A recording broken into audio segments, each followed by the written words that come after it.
J'étais tombé par hasard sur l'annonce de FameLab en cherchant un travail, puis quelqu'un avait parlé de quelque chose et tout. Hop, j'ai atterri sur la page de FameLab France, je me dis tiens, ça a l'air sympa. J'ai participé en me disant bon, je suis très stressé, j'ai pas trop envie de le faire, mais en même temps, je sais que si je participe pas, je vais m'en vouloir, je vais regretter. Donc je me dis bon, je fais la vidéo de 3 minutes, je l'envoie. Si je suis pas pris, au moins, eh ben, je l'aurais fait et puis c'est pas grave. Bon, après j'étais pris, donc le stress est monté un peu plus. Mais fallait que j'assume. Mais voilà, au moins, je me suis dit, au moins, je regretterai pas. Et j'ai vraiment bien fait. Et après, ça n'a été que du plus, voilà, de rencontrer les gens, de pouvoir apprendre à un peu mieux parler. Moi, j'avais déjà fait deux, trois choses avec des amis où on présente des sujets sympas entre nous, etc. Mais pas trop devant du public ou devant beaucoup de public. Donc, c'était assez nouveau pour moi. Et ça m'a beaucoup apporté juste en confiance en soi. C'est pas forcément de la confiance en soi, mais c'est juste le fait de l'avoir fait. Comme on se dit, on l'a fait une fois, on se dit, ah bah, je peux le refaire deux fois, il n'y a pas de souci, quoi. Quelques conseils pour la candidature. Je vais peut-être préciser un peu pour rendre les choses pragmatiques et faire que les gens passent à l'action. Alors, il faut tourner aux endroits où on entend bien. Parce que quand même, si vous voulez que votre propos soit apprécié, il faut qu'il n'y ait pas 200 secondes de réverbération du vent et des oiseaux. Donc le mieux c'est de tourner en intérieur sans bruit de fond et, euh, et en essayant de ne pas avoir quelque chose de trop rempli autour de vous, parce que l'objet de la vidéo c'est vous, c'est votre propos.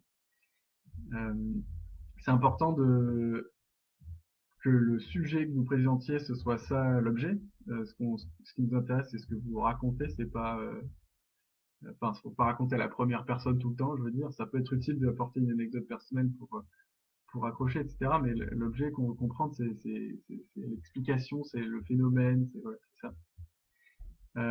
Faut faire attention à avoir un bon son, comme je disais.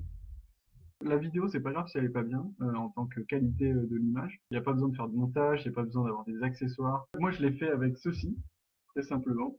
C'était un téléphone un peu cassé qui a 5 ans. Je l'avais posé et ça a bien suffi. Donc, il n'y a pas besoin de trucs incroyables. Il n'y a pas d'excuses de ce côté-là. Vous n'avez pas d'excuses. Alors moi j'ai un conseil que j'ai trouvé, que j'avais discuté avec d'autres participants et qu'on trouvait pas mal au final, c'est d'écrire un script comme si on parlait à un ami d'amis. Pourquoi un ami d'amis et pas juste un ami? Parce que avec les amis directs, on est un peu plus familier, on se connaît bien, des fois on fait des raccourcis, voilà, on fait un peu plus, pas forcément vulgaire, mais bon voilà, on prend moins de soin à s'exprimer. Alors, et un inconnu total, bon, va être un peu froid. Alors un ami d'amis, avoir cette image en tête, c'est pas mal parce qu'on se force à bien présenter les choses et en même temps, on n'est pas non plus complètement rigide et contraint. On se dit bon, c'est quand même quelqu'un de sympa, voilà. Donc moi, j'avais trouvé que c'était une bonne idée de se dire en écrivant le script qu'on écrit pour le parler à un ami d'amis. Les critères pour pour la vidéo de 3 minutes et pour le passage en live, c'est contenu, clarté et charisme. Donc c'est les trois C, c'est facile à retenir. C'est vraiment important que le contenu soit fidèle aux faits, qu'il n'y ait pas d'approximation avec la réalité, d'exagération. Enfin, il faut que ce soit de la bonne science ce qui est présenté. Il faut que ce soit clair, qu'on ne se perde pas dans un méli-mélo de précision, parce que 3 minutes c'est pas long et il n'y a pas le temps de trop plonger en profondeur en 3 minutes. Et charisme, donc, ben là, c'est la touche magique. Il n'y a pas à inventer, faut trouver des moyens sympas. Je vais peut-être donner des exemples, tiens, pour un peu matérialiser ce que ça veut dire charisme. L'an dernier, à la finale internationale, par exemple, il y avait la championne de Hong Kong, qui s'appelait Phoebe, qui est venue sur scène coup sur coup, déguisé en malade lépreux ou atteint de la peste noire, je sais plus, avec plein de boutons, enfin, un truc invraisemblable. et déguisé en espèce d'étron géant, caca géant comme ça, pour parler du système digestif, etc. Donc là, vraiment, directement, forcément, la personne débarque sur scène et tout le monde rigole ou s'esclaffe ou est accroché.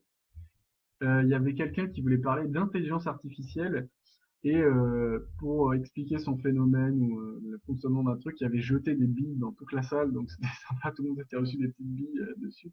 Mais ça animait beaucoup, du coup, c'était sympa. Mais il y a aussi l'inverse, c'est-à-dire qu'on n'a pas besoin de se forcer à être complètement extraverti dans le spectacle, etc., si c'est pas notre style. Il y avait Irène, à laquelle je pense, qui était la championne d'Ouganda. Irène, elle faisait de l'immunologie, elle travaillait sur la malaria, et elle avait présenté ça de manière très calme, très posée, parce que c'était la manière naturelle qu'elle a de parler. Et c'était super, elle était arrivée en finale, je sais plus exactement, mais en tout cas, elle avait été appréciée, sa performance. Moi, j'avais beaucoup aimé. Et du coup, elle était très calme, elle expliquait calmement, avec une analogie sur les super-héros, comment fonctionnait le système immunitaire. Et ça marchait très bien aussi, hein. Donc voilà, il y a tous les styles, il n'y a pas besoin de... Faut pas trop se mettre de contraintes en se disant je vais absolument faire un truc qui claque avec des paillettes partout, ou il faut surtout pas que je sois trop froid, voilà. Chaque style va, quoi. Je sais qu'il y avait une participante, notamment en dernier, qui avait beaucoup peur parce que elle avait très envie de participer. Elle était là, elle était à la masterclass, mais elle parlait pas super bien anglais, ou en tout cas, elle avait pas assez confiance en elle sur ça. Et, euh, et c'est pas très important en vrai. J'ai même discuté de ça avec les jurys à la finale internationale, puisque une fois, si on remporte la finale nationale, on va à la finale internationale, dont je parlerai après. Le fait de parler anglais, c'est pas grave, hein. Vraiment, les jurys sont des gens très sympas, très indulgents. Ils savent que on part pas tous avec une base égale, parce que dans le monde, quand il y a quelqu'un qui vient d'Australie, forcément, il n'a pas les mêmes niveaux en anglais que quelqu'un qui vient du Kazakhstan. Il y a des différences culturelles qui font que c'est pas du tout pris en compte, et c'est pas parce que vous avez un mauvais niveau d'anglais que ça va vous porter préjudice. La finale internationale, c'est vraiment un moment super, parce qu'en fait, on passe une semaine avec des gens qui viennent d'autres pays, d'autres cultures, euh, qui forcément ont vraiment, enfin, aiment ce qu'ils font et ont déjà passé le cap de la finale de leur propre pays. Moi, ce que j'ai beaucoup apprécié, c'était de se retrouver tous ensemble. On a fait des tables rondes sur qu'est-ce qu'on pourrait faire comme événement pour faire de la diffusion de la science. Donc c'était vraiment sympa. Même simplement d'être en contact avec des gens qui viennent d'un milieu si loin, c'est un peu comme quand on fait un congrès scientifique finalement, où j'imagine les chercheurs se rencontrent parce qu'ils viennent de loin et ils rencontrent des gens d'autres labos. Mais là, on est dans un cadre beaucoup plus informel où on va régulièrement boire une bière ensemble, on discute, alors comment c'est dans ton pays, comment ça se passe, etc. Et c'est super, enfin, c'est vraiment la chance. Moi, je pense que avant que je puisse refaire un truc pareil dans ma vie, c'est pas tout de suite, hein, parce que c'est très très particulier et c'est vraiment extraordinaire comme semaine. Donc, rien que pour ça, en fait, tout vaut le coup dans FameLab. Les masterclass, rencontrer les gens, tout est bien. Il y a vraiment tout est à prendre. C'est super. On lance un café scientifique en ce moment même. Et FameLab, ça a vraiment décuplé mes ambitions, ou en tout cas la manière dont j'ai attaqué le projet, parce que j'ai rencontré beaucoup de gens, j'ai eu plein d'idées, euh, ça m'a permis de parler à des personnes que j'aurais pas pensé forcément pouvoir atteindre, ou en tout cas avec qui je pensais pas pouvoir rencontrer. N'oubliez pas que vous avez que jusqu'au 15 avril pour envoyer la vidéo.